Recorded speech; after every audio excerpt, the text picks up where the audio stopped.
Welcome to the Clinical Decision Making in Community Optometry Certification. If you are a community optometrist aiming to advance your clinical skills without disrupting your practice, this program is built exactly for you. This is a 62-hour course designed with flexibility in mind. You will begin with 27 hours of asynchronous learning, so you can study anytime, early mornings, late evenings, or between appointments.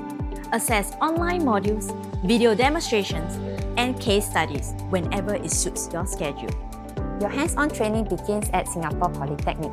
You rotate through 4 practical stations: history taking, anterior segment assessment, papillary examination, and management planning. This session gives you guided, structured practice using real clinical workflows.